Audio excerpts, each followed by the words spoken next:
ఒక అడవిలో తెలివైన కొంగ, స్వార్థమైన నక్క ఉండేవి. అవి రెండు చాలా స్నేహంగా అడవిలో కలిసిమెలిసి తిరిగేవి. ఒకరోజు నక్క తన మిత్రుడైన కొంగను తన ఇంటికి భోజనానికి రావాల్సిందిగా ఆహ్వానించింది. తన మిత్రుడైన నక్క ఆహ్వానించినందుకు కొంగ చాలా సంతోషించి దానికి అంగీకరించింది. ఆ రోజు సాయంత్రం కొంగ నక్క ఇంటికి వెళ్ళి కొంగ తన పొడవైన ముక్కుతో తలుపు తట్టింది. నక్క తలుపు తెరిచి, దయచేసి భోజనానికి వచ్చి నా ఆహారాన్ని పంచుకోండి మిత్రమా అని కొంగను టేబుల్ వద్దకు వచ్చి కూర్చోమని నక్క ఆహ్వానించింది. కొంగ చాలా ఆకలితో ఉంది మరియు ఆహారం రుచికరమైన వాసన కూడా వస్తుంది.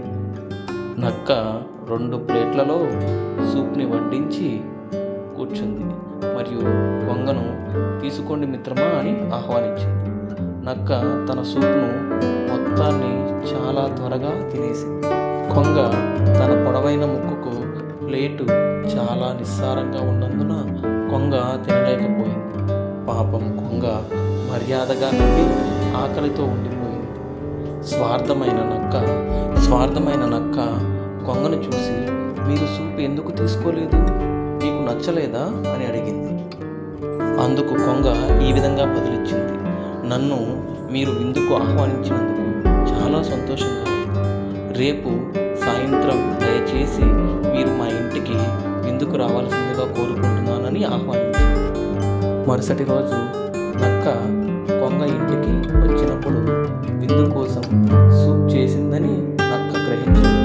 ఈసారి కొంగ సూప్ను పొడవైన జగ్గులలో వడ్డించింది.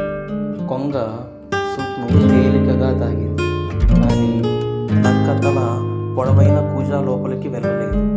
అందువల్ల సూప్ను తాగలేకపోయింది. అప్పుడు నక్క తన తప్పును తెలుసుకొని తన ఇంటికి తిరిగి వెళ్ళిపోయింది. నీతి: మనం ఇతరులను గౌరవించడం నేర్చుకోవాలి.